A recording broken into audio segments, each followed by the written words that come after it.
অধ্যায় accounting aspect of বেটের 3 নম্বর ক্লাসে সকল শিক্ষার্থীদের স্বাগতম। এই 3টা ক্লাস যারা মনোযোগ দিয়ে দেখবেন, এর মানে হলো তোমার পরীক্ষায় 10 মার্কের একটা অঙ্ক কমন হয়ে গেছে। 100% নিশ্চয়তা দিতে পারি। প্রতি বছর এই ধরনের ম্যাথ পরীক্ষায় আসে। আর এই 3টা ক্লাসের মধ্যেই কিন্তু সকল নিয়ম আমি ব্যাখ্যা করে বুঝিয়ে দিয়েছি। শুরুতে প্রশ্নটা পড়ে নিচ্ছি। Following information related to Sun Corporation, এখানে লেনদেন আছে। রিকর্ড হচ্ছে জার্নাল দি অ্যাবভ ট্রানজ্যাকশন, উপরে লেনদেনের সাধারণ জাবেদা দাখিলায় লিপিবদ্ধ করো। Give the entries, assume VAT return submitted at the end of the month. মাসের শেষে বেট সাবমিটেডের জন্য এন্ট্রি দাও, মানে বেট রিটার্ন অ্যাকাউন্ট তৈরি করতে হবে আর অ্যাডজাস্টিং এন্ট্রি দিতে হবে। এখন আমি সরাসরি অঙ্কের সমাধানে যাচ্ছি আর এক এক করে ব্যাখ্যা করে বুঝাবো। প্রয়োজনীয় নিয়মকানুন আগের ক্লাসে আলোচনা করে বোঝানো হয়েছে। ক্রয়ের জন্য এই জার্নালটা দিতে হয়। যদি নগদে ক্রয় হয় এখানে ক্যাশ হয় ক্রেডিট, বাকিতে যদি ক্রয় হয় অন অ্যাকাউন্ট তখন অ্যাকাউন্ট পেবল হয়। তো ক্রয়ের জন্য এটা, বিক্রয়ের জন্য এটা। বেট কারেন্ট অ্যাকাউন্ট খোলার জন্য বা বেট সরকারি কোষাগারে জমা রাখার জন্য এই জার্নাল, সম্পদ ক্রয় করলে এই জার্নাল, হুইচ অথবা প্লাস থাকলে ডিরেক্ট 15%, ইনক্লুডিং উইথ থাকলে 15 দ্বারা গুণ 115 দ্বারা ভাগ। এগুলো আমি আর দেখাতে চাই না, এগুলো আগের ক্লাসে আলোচনা করা হয়েছে। তো 2018 জুন 1 তারিখে cash deposited to gov treasury টাকা 15,000 to open a VAT current account. VAT current account খোলার জন্য সরকারি কোষাগারে 15,000 টাকার এই ক্যাশ নগদ টাকা আমানত করা হয়েছে। তো এটার জার্নাল কি হয় এটা তো তোমরা ভালো করেই জানো। VAT current account debit, cash অথবা ব্যাংক ক্রেডিট। তো এগুলো আমি লিখে নিতেছি। বেট কারেন্ট অ্যাকাউন্ট ডেবিট, টাকার পরিমাণ 15,000, ক্যাশ অথবা ব্যাংক ক্রেডিট, টাকার পরিমাণ 15,000।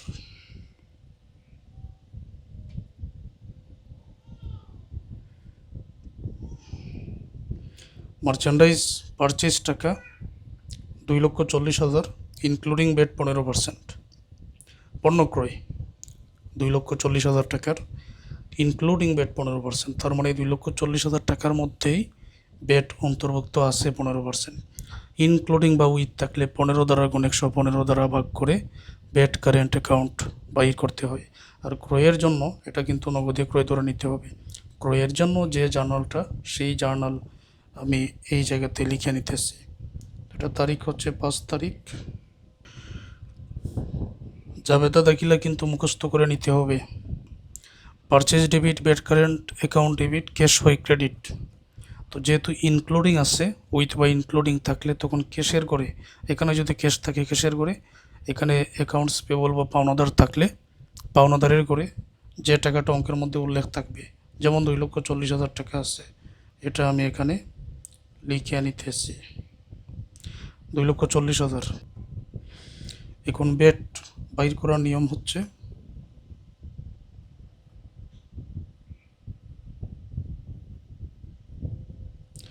$2,40,000, এটাকে 15 দ্বারা গুণ 115 দ্বারা ভাগ করলে হবে এখানে 31,304। 2,40,000 থেকে 31,304 এটা বিক করা হলে পারচেজ থাকবে 2,08,696।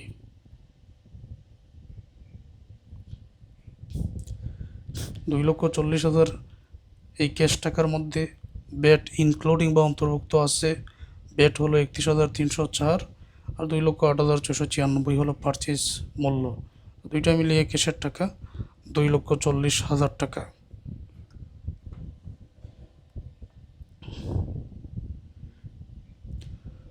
মার্চেন্ডাইজ সোল্ড টাকা 2 লক্ষ প্লাস বেট 15%। পণ্য বিক্রয় 2 লক্ষ টাকার প্লাস বেট 15% আছে, কিন্তু প্লাস থাকলে তো ডিরেক্ট 15% বেট বাইর করতে হবে। আর নগদে বিক্রয়ের যে জার্নালটা এটা আর দেখাবো না, সবাই তো জানো। সেই জার্নালটা এখানে লিখে নিতেছে।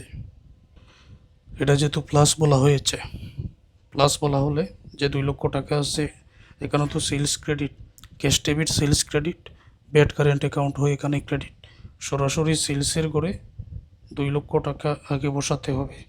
ব্যাট কারেন্ট অ্যাকাউন্ট ওই 2 লক্ষ টাকার 15% কত হবে, 30,000 টাকা এখানে বসালাম। 2 লক্ষ আর 30,000 যোগ করলে 2,30,000 টাকা, এটা ক্যাশের করে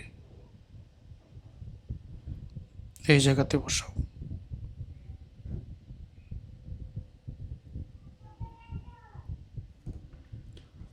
মার্চেন্ডাইজ পারচেজ অন ক্রেডিট 4 টাকা 80,000 অ্যান্ড চার্জ 15% ব্যাট। পণ্য ক্রয় অন ক্রেডিট মানে বাকিতে ক্রয় 80,000 টাকা, চার্জ করা হয়েছে এখানে 15% ব্যাট। তাহলে হুইচ প্লাস ইনক্লুডিং উইথ কোনো কিছুই দেওয়া না থাকলে আমরা কিন্তু হুইচ এটা ধরে নিব, আগের নিয়মে আমরা জানি। অতএব বাকিতে ক্রয়ের জার্নালটা লিখে আর হুইচ ধরে ডিরেক্ট 15% ব্যাট বাইর করে এটার সমাধানটা আমরা এই জায়গায় লিখে নিচ্ছি।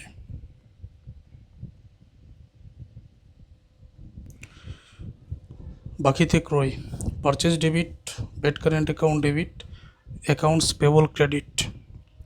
আর এটা যেহেতু হুইচ আমরা ধরে নিচ্ছি, যে 80,000 টাকা অঙ্কের মধ্যে দেওয়া আছে এটা পারচেজের করে লিখতে হবে, ইনক্লুডিং থাকলে কিন্তু অ্যাকাউন্টস পেবলের করে লিখতাম।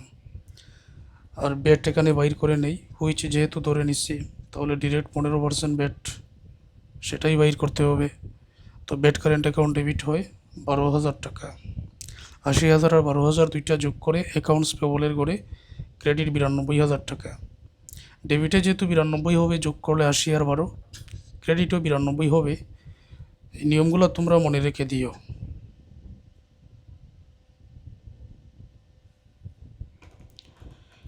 এবারে পরবর্তী তারিখে মার্চেন্ডাইজ সোল্ড অন অ্যাকাউন্ট টাকা 30,000 অ্যান্ড চার্জড 15% ব্যাট। পণ্য বিক্রয় বাকিতে 30,000 টাকা, আর এখানে 15% ব্যাট, তাহলে হুইচ ধরে নিতে হবে। আর বাকিতে বিক্রয়ের জন্য যে জার্নালটা আমরা জানি সেটাই এই জায়গাতে আমরা লিখে দিব। 16 তারিখে account receivable debit, sales credit, VAT current account credit. যেহেতু হুইচ ধরে নিচ্ছি, সেলসের করে আমরা 30,000 টাকা এখানে বসিয়ে দিব। ব্যাট বাইর করব 30,000-এর ডিরেক্ট 15%, 30,000-এর 15% হবে এখানে 4,500, 30,000 আর 4,500 যোগ করলে account receivable 34,500।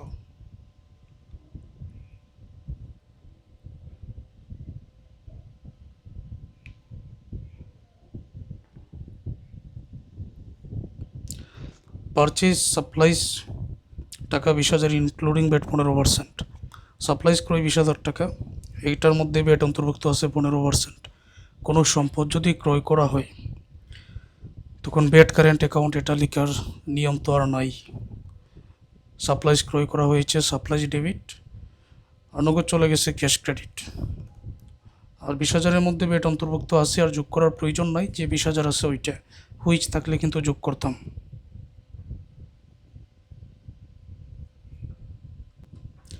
Supplies debit cash credit, টাকার পরিমাণ 20,000।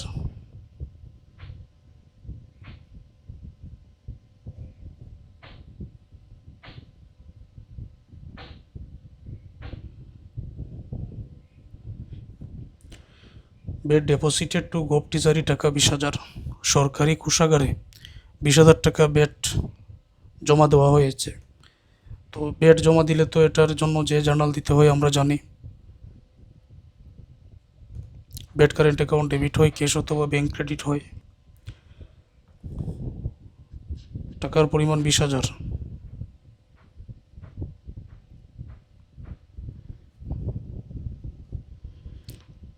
Journal the above transaction, journalise the above transaction, ওটা শেষ।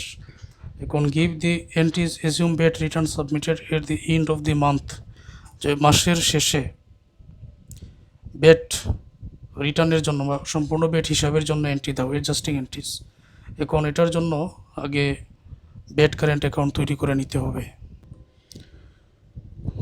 বেড কারেন্ট অ্যাকাউন্ট এবং অ্যাডজাস্টিং জার্নাল এন্ট্রির জন্য টেবিল আমরা অঙ্কন করে নিলাম। তো নিয়ম সবাই জানো, 1 তারিখে বেড কারেন্ট অ্যাকাউন্ট টাকার পরিমাণ 15 ডেবিটে, সাথে আছে ক্যাশ অথবা ব্যাংক। তাহলে সাথে লিখবো আমরা ক্যাশ অথবা ব্যাংক, আর বেড কারেন্ট অ্যাকাউন্ট ডেবিটে 15,000 লিখে দিচ্ছি। নিয়ম তো সবার জানা আছে। জুন 1 তারিখ,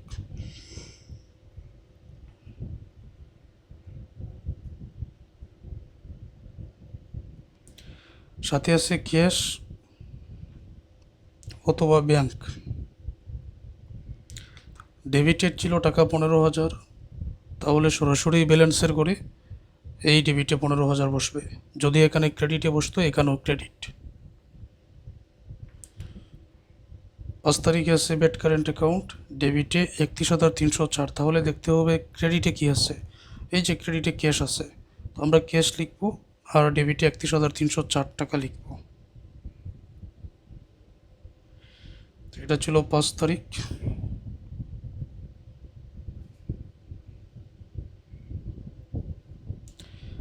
ডেবিটে আমরা লিখব 31,304। আগের 15,000 আর 31,304 যোগ করলে 46,304 ডেবিটের।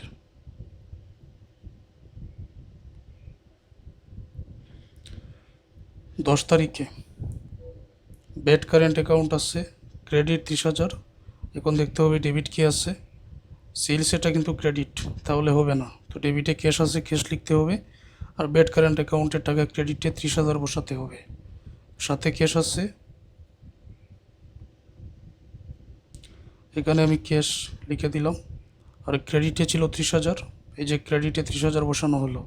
এখন ব্যালেন্সে আগের ডেবিটের 46,304 টাকা, নতুন করে এখানে ক্রেডিটে এসেছে 30,000 টাকা। 46,304 টাকা থেকে, মানে ডেবিটের টাকা থেকে ক্রেডিটের 30,000 বাদ দিলে অতিরিক্ত ডেবিটের 16,304 টাকা ব্যালেন্সে থাকবে। তো 10 তারিখ আমরা শেষ করেছি। এখন 12 তারিখে বেড কারেন্ট অ্যাকাউন্ট আছে ডেবিটে 12,000, ক্রেডিটে আছে অ্যাকাউন্টস পেবল। তো আমরা লিখবো অ্যাকাউন্টস পেবল, কিন্তু ডেবিটে 12,000 বেড কারেন্ট অ্যাকাউন্ট লিখতে হবে। সাথে কি আছে 15 তারিখে, না 12 তারিখে, সাথে আছে অ্যাকাউন্টস পেবল।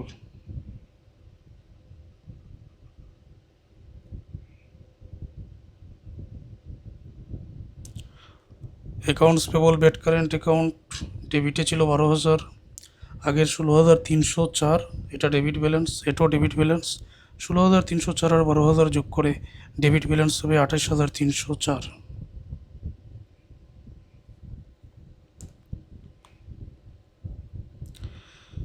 12 তারিখ পরে 16 তারিখ বেড কারেন্ট অ্যাকাউন্ট, এখানে ক্রেডিট 4,500, দেখতে হবে ডেবিট কি আছে, ডেবিট অ্যাকাউন্ট রিসিভেবল। তো অ্যাকাউন্ট রিসিভেবল এটা আমরা লিখবো, আর ক্রেডিটে 4,500 লিখবো।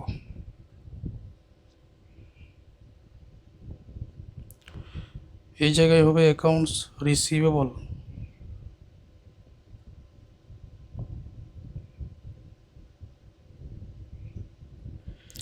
তো বেড কারেন্ট অ্যাকাউন্ট এটা ক্রেডিটই ছিল, কিন্তু 4,500। এই ব্যালেন্সটা কিন্তু ডেবিটের। 28,304 থেকে 4,500 ক্রেডিটের বাদ দিলে 23,804 টাকা থাকবে। ডেবিট ডেবিট হলে যোগ, ক্রেডিট ক্রেডিট হলে যোগ, মানে একই ধরনের হলে যোগ। আর দুইটা দুই ধরনের হলে বিগ, যে গড়ের বেশি ওই গড়েই কিন্তু টাকাটা লিখতে হয়। 25 তারিখে তো বেড কারেন্ট অ্যাকাউন্ট নাই। 28 তারিখে বেড কারেন্ট অ্যাকাউন্ট ডেবিটে 20,000 আছে, সাথে ক্যাশ আর ব্যাংক আছে। তো ডেবিটে লিখব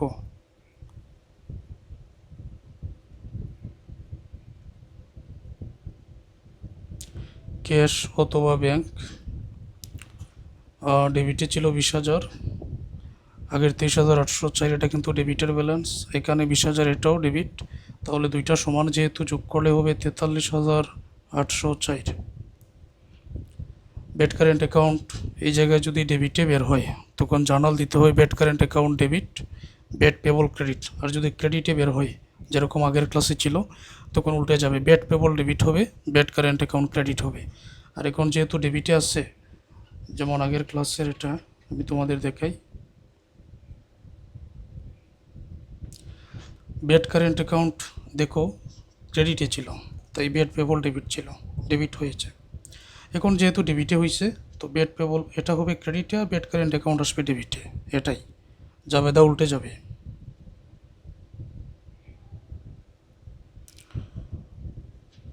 তো 2018 সাল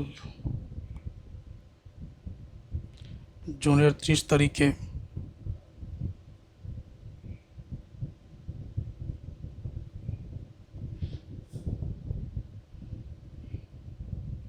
bad current account debit, bad payable credit.